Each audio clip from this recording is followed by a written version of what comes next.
So yeah, it dealt with identity, with generational trauma, mother issues,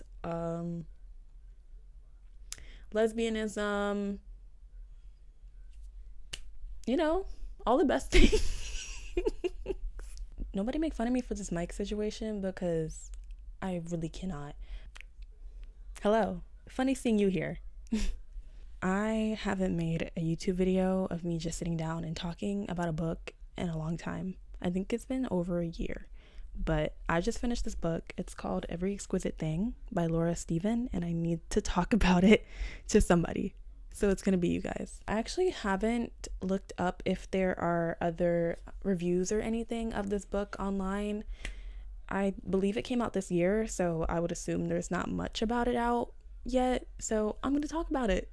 And I'm very ill prepared. I actually I really just sat down to record and didn't even think this through. So I'm gonna start by giving a non-spoiler review, and then I'm gonna get into spoilers and my thoughts and everything at the end. And yeah, I'm super excited to get into this. So, Every Exquisite Thing by Laura Stephen. As you can see, it's gorgeous. It's one of those books that has the sides freaking printed. I don't even know how they do this. Like, this is the most elaborate one I've ever seen. And it was Barnes & Noble's pick for the month of June. The Barnes & Noble that I went to. It was their monthly pick for June. And I had no idea what I was getting myself into. So first of all, it's a retelling of The Pictures of Dorian Gray by Oscar Wilde. Is that his name? Hold on. Yeah, I was right. Okay. It's a retelling of The Picture of Dorian Gray by Oscar Wilde. It's a classic. I actually haven't read it, but it's very controversial. I think they used text from the book in his court. Like Oscar Wilde went to court and they used text from this book to as evidence against him. It's crazy. The Picture of Dorian Gray is Oscar Wilde's only novel, a gothic and philosophical tale about a young man who sells his soul for eternal youth, with a portrait of him aging and bearing the marks of his sins instead of his face. So all I knew about it was that it had something to do with a portrait and him getting his portrait painted. Him getting his portrait painted for eternal youth, basically, and his physical body doesn't age, but the portrait does. And I think that's a terrific premise. So this book, I'm gonna read the Goodreads synopsis so I don't butcher it.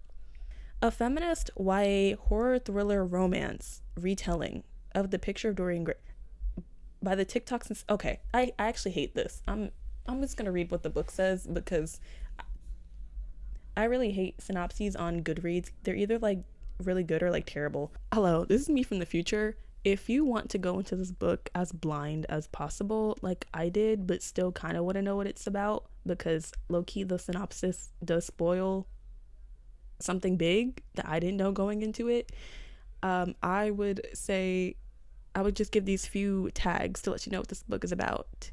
Thriller, murder mystery, sapphics, cursed people, cursed animals, chess, Dungeons and Dragons, enemies to lovers, ?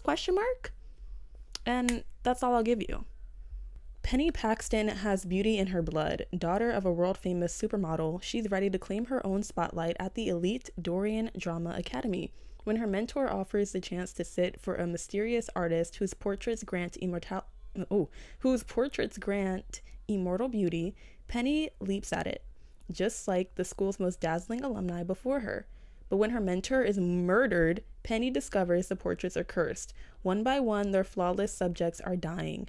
As more perfectly beautiful students start to fall, Penny knows her time is running out. Every Exquisite Thing is a seductive and searing exploration of beauty, identity, and what the pursuit of perfection can truly cost. And V.E. Schwab herself said that this book is impossible to put down. I actually haven't read The Invisible Life of Addie LaRue, but I heard very great things about it, so I trust V.E. Schwab's. I trust her judgment. Trigger warning, though, for this book. Big trigger warning for eating disorders. Definitely that. and generational trauma, mother issues, all sorts of stuff. Very audacious premise, right? But I think it's done really well. I actually really enjoyed reading this book. I was trying to have no expectations because honestly, I picked this book up because it looked really pretty. And typically with things like that, I don't end up liking the book that much. So I didn't have high hopes. So maybe that's why I liked it so much. But I actually found myself relating to the main character, Penny, so much. And also, one thing, Penny and Peggy. The main character's name is Penny. Her mom's name is Peggy. That confused me for the first 50 pages at least. For some reason I thought both their names were Peggy, and I was just like it was freaking me out. I was like, who, how can I tell which is which if it keeps saying the same name? And then their aunt's name is Polly. It's like, please, author, stop doing this. I really like the thriller aspect of this book and the murder mystery. I wasn't really, a lot of things that have murder mystery or whatever, sometimes they're not that big on the mystery, but this book threw me for a loop. I really had no idea where it was going until the very end, and even then I was like, how on earth is this going to end? It does end kind of abruptly, and I saw some reviews on Goodreads that were basically saying it ended too abruptly and that the pacing was kind of strange. But as I was reading the book, I didn't think the pacing was that crazy at all. I actually liked the pacing. I do get why some people found it a little jarring at some points in this book. I was like I said, I had no idea where this plot was going until the very end. And even then, there was a cliffhanger at the end, which I'll get there at the spoiler section. But I was just like, is this a standalone? Is there going to be another one? I actually don't know still. I think this is a standalone book, and I don't really think there's going to be a sequel. I don't think there needs to be a sequel.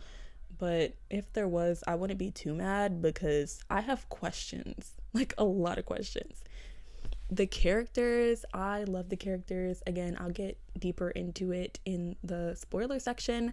The main character, like I said, I found myself relating to her a lot. This book covers a lot about identity, and the commentary was surprisingly profound in a way that I don't think I've ever heard another author tackle this with this much grace, but this much depth, while not being convoluted in any way. And it all fit into the plot perfectly. It all made perfect sense. So yeah, it dealt with identity, with generational trauma, mother issues, lesbianism, all the best things.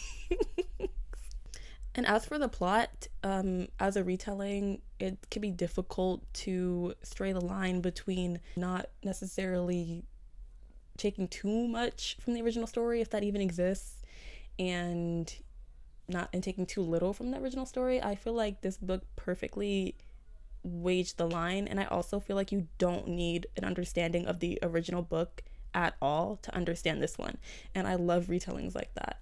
Like I said, I haven't read The Pictures of Dorian Gray, so I'm sure if I had, it would have made some things in this book cool little Easter eggs, but you don't need to understand any of that at all to understand this book. You don't even need to know that The Pictures of Dorian Gray exists. You don't even need to know that this book is a retelling to enjoy it, and I love that.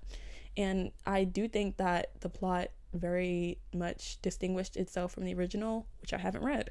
However, I think this book is a very strong original story, and I really enjoyed it. So now that I blundered my way through trying to explain this book without spoilers, let's get into spoilers. Okay, so first of all, let's talk about the characters, because I'm a character over plot type of person. First, let's talk about Penny. Penny is a mess. All right, Penny is a mess. And there were so many times in this book where I'm just sitting there girl, if you were to think critically about this for 2 seconds, you would have came to the conclusion as I did. For the first 2/3 of this book, I feel like when Penny in her head was I don't really know what's going on here, in my head I'm I'm pretty sure I know what's going on here, and you could figure it out too if you thought about it for 2 seconds, and then she just doesn't. But then there's times in this book where she just automatically leaps to a conclusion that doesn't even logically make sense. She does that so many times in this book. Sometimes she's right, sometimes she's wrong, but especially at the end, The conclusion she leaps to at the very end is actually insane. And the fact that she was right based off that based off that little evidence is kind of crazy. But you know what? Whatever. There's a lot going on in that school, and her best friend was missing, so I'll give her that. She was panicked, and even if it wasn't the truth, she was still gonna go for it and try to save her friend. So I'll give her that, I guess. And I'll also give her that she's literally starving the entire book, and when you're starving you can't think straight, and she actually said that in the book, and that makes a lot of sense. So I guess I'll give her that. And yeah, I don't know, she's a mess. She has a lot going on, but it makes sense, and I understand her as a character, and her characterization is really relatable to me, and I feel like to women in general really relate to Penny and a lot of the inner workings of her mind and the way she justifies her actions. Even the very first thing that she does in blackmailing Davina, oh Lord, I was screaming at the page, don't do it, Penny, don't do it, Penny. And she said, as soon as I had the thought, I knew I was gonna do it. And I was like, God damn it, Penny. So yeah, but all in all, I like her as a character, and I feel like she has a lot of depth to her. And I like how, even though very early on it's obvious that she is a very good-hearted person, it's still clear that she's very flawed, and she doesn't make the best of choices at all, actually, and she can be really crappy sometimes. So I'm glad the book is aware of all those things. Next, let's talk about Davina. I don't have much to say about Davina. I kind of have a love-hate relationship with her. Honestly, when she was first introduced, I'm like, okay, this is the love interest, right? Because the way Penny was like ogling over her, but was like, I don't know what this emotion is. Girl, you're gay. You know what that emotion is, but okay. The way Penny was ogling over her, I'm just like, okay, so is she the love interest? But then she like disappeared for half the book, and then she would like come back and terrorize Penny, and Penny was convinced that she was the villain of the story, and I'm like, she's very obviously not the villain. And the fact that Penny's leaping to these conclusions is kind of crazy. But then Davina just kept acting crazier, and it's like, you know what, Penny, maybe you are valid in thinking that, because Davina is crazy. Like yes, Penny did blackmail her, but she was already unhinged. All right. I actually wish we had gotten more characterization from Davina, more time spent with her before the very end. It makes sense why we didn't, because she hates Penny, but I don't know. But when Davina and Penny did have their little moment, I was very upset, actually, because I was like, are you serious right now? Because Catalina, I'm gonna get to Catalina. That's my fave, okay? I don't play about her. But when Penny and Davina had the little moment, I was just confused, because I'm like, this is the setting y'all choose to do this? And that's why I feel like she should have been in the book more, because it's like that scene between them had to happen there, because that's literally the only time they were together before what happens at the end happens. And I'm just like, y'all really had to do this right now? Like, this is what you're thinking about right now?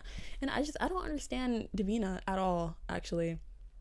Like, I mean, I kind of do, because from the beginning I thought she had a crush on Penny, and that's why she hated her so much, because I've met girls like that in real life, honestly, and they exist. People do act like that for some reason, but like I said, we don't really get to know what's actually going on in her head. It's kind of just like assumed through Penny's lens. So I don't know, I don't have much to say about her besides all that, honestly. Sucks that she lost her eye, I guess. She shouldn't have done what she did, okay? Anyway, next, Catalina, my favorite character. As soon as she was introduced, I was like, oh yeah, she's my fave. She is my fave. Like, her auburn, curly, long hair, her turquoise shell glasses, her obsession with books. There was a line, she was like, there's a saying that there's 3 wolves inside of us, and all of mine are encyclopedias. And I was like, yes, I am she. I just feel like Catalina is like she's so me for real. Like, I love Catalina. I do think they were doing too much, like, because every single time she opened her mouth, she talked about Dungeons and Dragons. Like, okay, we get it. She's a nerd. She likes books. She likes Dungeons and Dragons. Like, okay, you don't have to say it every time she's here. We know that. We know. But besides that, I really love Catalina. I thought she was so sweet.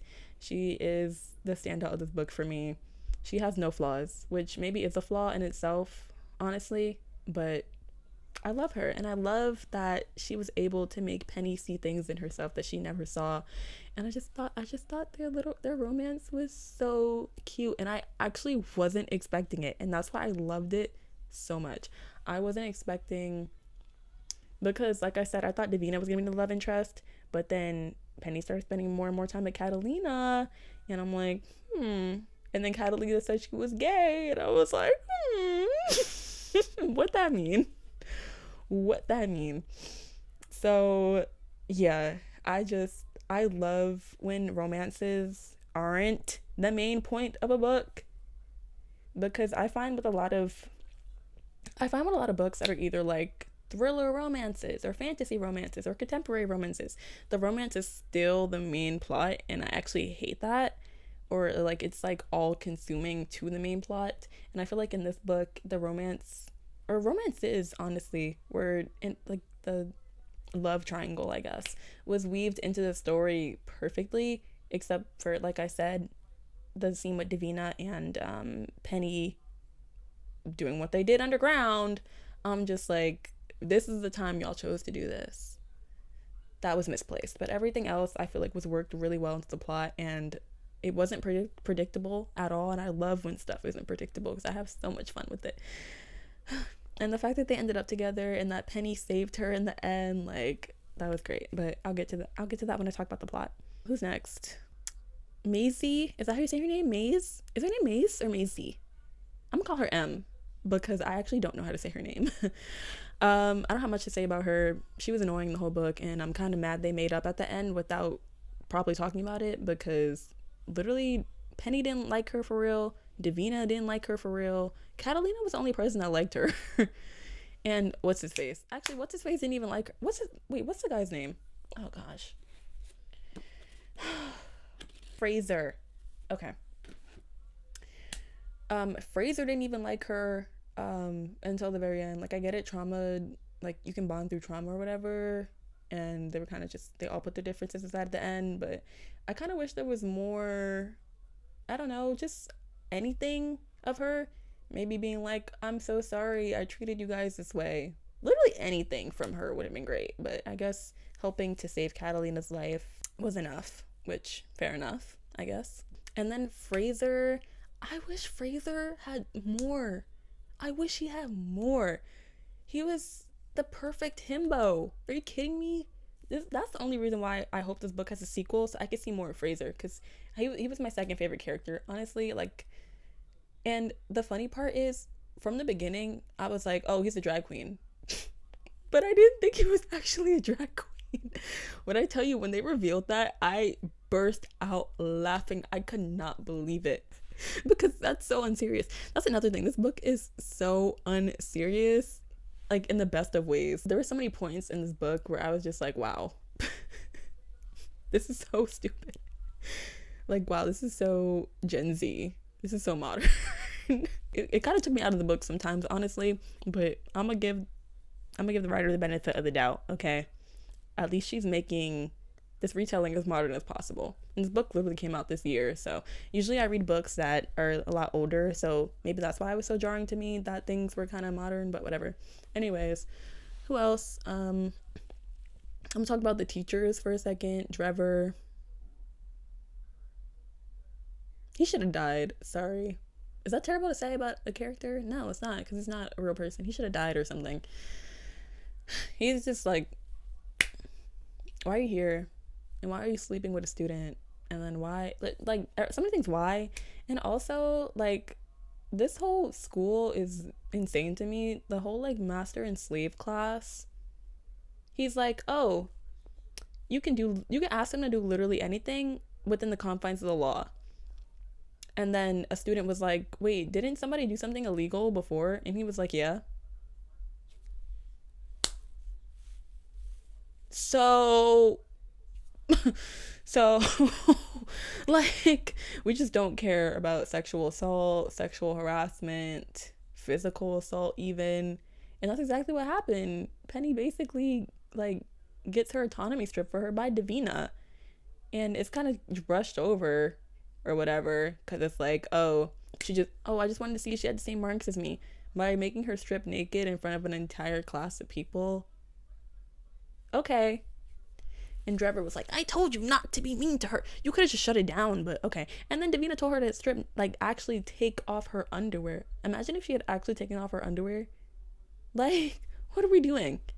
What are we doing? What? College is not that serious, okay? I don't care if you're an actor. Listen.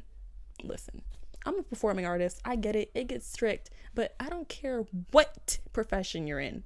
That's not, like, it's not that serious. And I feel like a lot of this book stems down to it's not that serious.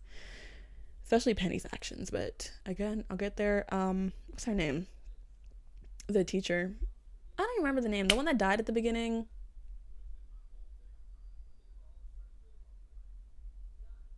She's weird to me.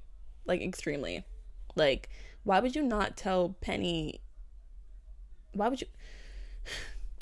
You literally, as soon as you met her, you saw right through her and was like, oh, you have an eating disorder and this is exactly why, and this is getting in the way of your talent, da da da. Like, she read her for filth immediately. It's and she's not stupid. She literally said she lacks emotion. She literally said you lack intelligence because of how little you eat. She literally said you lack intelligence because of how little you eat. She clocked her tea because she was right. Okay, all right. And still didn't have the gumption, the gall, the thought to tell Penny, oh yeah, by the way, here are the exact rules of this situation. Here's exactly, like, you couldn't tell her anything other than, oh yeah, it's gonna, like, you're gonna be exactly as you were. That's so vague. Like, why would you do that to a young woman? And she literally was like, oh, like, you know, if you live to regret it or not depends on every individual person. And it's literally because of how they came in. That's literally the reason why it depends. Like, this entire book could have been avoided.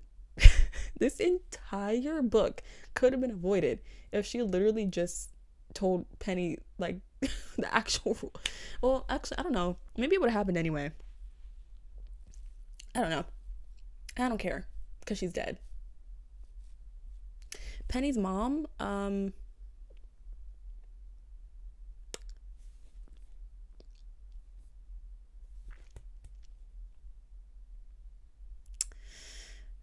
anyways, you know, with these feminist media, and I'm calling it feminist because it called itself feminist, with these feminist works of art, there's been a lot of things with mothers doing insane things for their daughters. And while I'm like, okay, cool, nothing Penny's mom does, the real version or the real world version, nothing she does makes any sense to me, even down to what happens at the ending, but I'll get there. And I think the only other character that's like that does anything is Polly, Penny's aunt. She's cool. She's great. Okay, moving on to the plot. Where do I even start? I feel like I've been talking about the characters for 20 years, so I really don't know what even to talk about here. But so the first decision Penny makes to blackmail Davina, my thing is, like, how did that even cross your mind? Because the way they characterized Penny, she's very, like I said, she's very kind, but she's very flawed. And it's like, this, like, you really, like, off the, like, actually, I don't even know what to say about that. I have minimal words for the whole thing between Davina and Trevor, and then Penny using it as blackmail. Like, it's whatever. It like kids do stupid things for stupid reasons, and she did get the role, and she ended up giving the role to Davina later anyway. I like the thriller aspect of it. I wasn't really sure if I was getting into like more of like a like an actual thriller or like horror or gothic. Like I didn't really know what I was getting into. Um I don't think this book keeps me on my toes per se, but the whole time I was sitting there thinking, what on earth is going on? Like, what is going on? Like, I wish I had taken notes while I was reading this book 'cause I was perplexed. As soon as the mirrors were introduced, like as soon as like the little mirror shadow thing was introduced and like the whole swans, I knew they were connected somehow, but in the paintings obviously, like I knew all of it was connected somehow, but I'm just like, how does any of this make sense? And the way they tied it in the end still doesn't make a lot of sense, but I'll give them this. I don't think it's supposed to make sense because even at the end, they're still kind of confused. Well, I don't know. I don't think they're supposed to know how it works, but I feel like the way they reached the conclusion of how it worked didn't make sense to me. Catalina, yes, cool. But Penny, I genuinely can't see Penny putting that together. Like actually, again, she lacks critical thinking because she is starving. Her brain no work. Her brain no work. Okay. A lot of things in this book aren't really clear. Like my thing is, does her brain stay the same way as it was when she was painted? Because yes, she's eating now technically, but she's still like in the state of starving. So does her brain stop developing at 18? Ooh, that's spooky. Her brain stops developing. And that's the other thing. I didn't know she was 18 until like the last page or so. And I was like, oh my God, she's 18 years old. That's like an 18-year-old really just went through all of this. I'm 21. So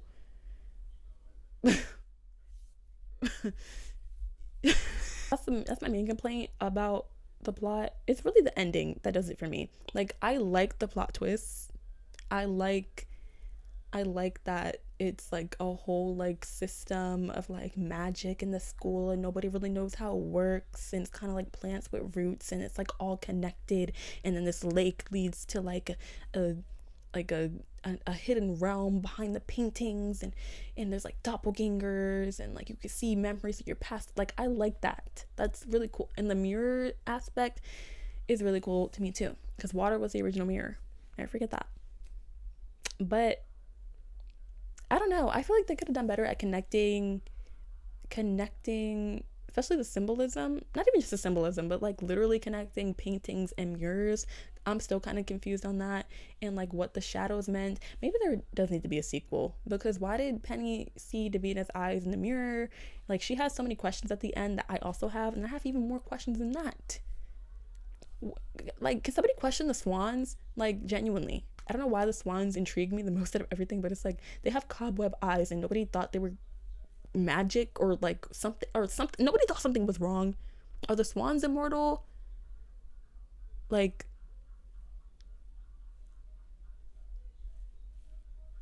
are the swans immortal? Who's in charge of the swans? Like, where is what's his face, the founder of the school? Because he has a painting and he was the original painting. So where's he? But I do like that the founder of the school is Dorian Gray, as in Dorian Gray in the original. Like that's a cool Easter egg. Yeah, so what I'm trying to say is I like the plot twist. I just don't understand exactly how they got there, and I wish it was elaborated on a little bit more. I like that a lot is left up to mystery and interpretation, but I do wish it was explored just a little bit more. And the whole your body stays as it is thing, because Penny asked a question about like pregnancy, like how are people able to get pregnant if their body stays the same? I don't know. Like there's literally no answers, and I kind of like that. I like the mystery. So yeah, Catalina figuring that out and going to the lake.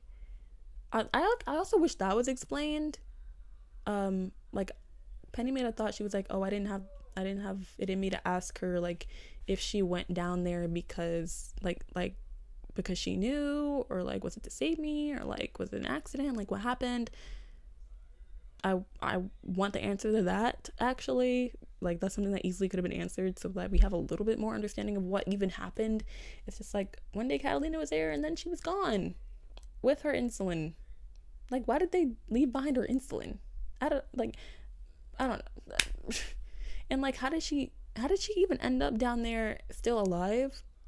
And also, how did she not die before Penny found her? If she had water in her system and was like drowning, like, I have a lot of questions about how Catalina survived, even about how that other girl survived that was there until she died at the end. Just a lot of questions and no answers.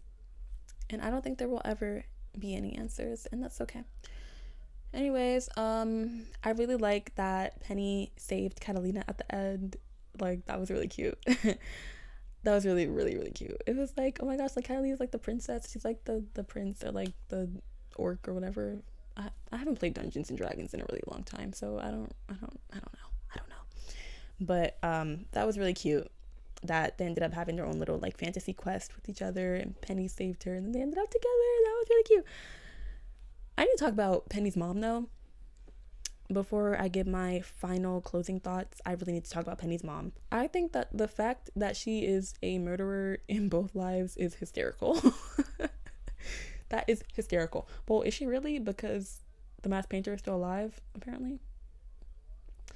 Yeah, I really don't know how to feel about Penny's mom. I feel like she told a lot of lies, and I only say that because the masked painter is still alive, but I'll get there. She's just a very interesting character, and I don't know.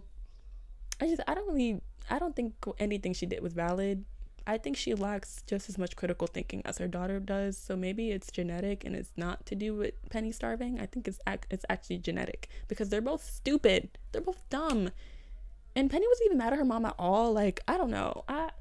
Like, why did you slash Davina's eye out? Like, that was it. And why did you leave permanent marks on my body? Like, several? That was not necessary. Not only did she kill like 3 different people and herself in the end, 5 different people, counting the masked painter, allegedly, but we'll get there again. Why would you leave permanent marks on your daughter's body just to lure her, just to maybe scare her enough to lure her there? Like, that's manipulative. Like, literally both versions of Penny's mom are demented, mentally ill, and manipulative. And the fact that Penny didn't even clock that is kind of weird to me. Like, that's like, is that not crazy? I don't know. I just think her mom is entirely unhinged.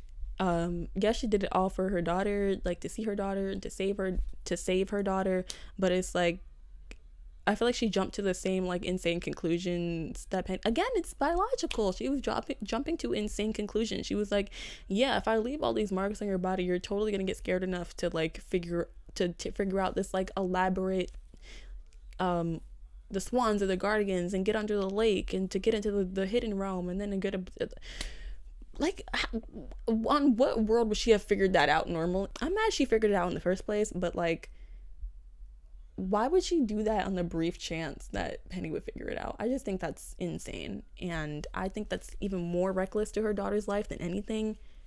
And I think it was a selfish decision on her part because she wanted to meet Penny. That's genuinely what I choose to believe about the character, is that she didn't do all of that to save Penny. She did all that because she wanted Penny to meet the real her, and she wanted to meet the real Penny.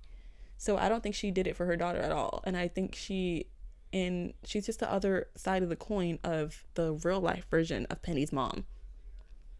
Like, yes, she has love for Penny, but she is still only concerned with her own wants. And I really wish the book had touched on that, but I'm not sure if that was intentional. But that was just my take on it. And lastly, the masked painter still being alive at the end. Okay. Like, why and how and why? Because Penny's mom said he killed her, and that's another thing. Like, even if she was depressed and stuck in that state of depressiveness, I don't understand how that led to the masked painter dying. Like, I just think that whole thing was baloney. And then it's like he's not actually dead. Like, what does that even mean? Like, what is going on? I don't know if I like that ending. I think I would have preferred if there was another mouse painter rather than it just being the same one. Like, I kind of wish it was like, I was hoping and I was thinking it was going to be a twist that the mask painter was Penny's brother and that the mask painter had another child by somebody else.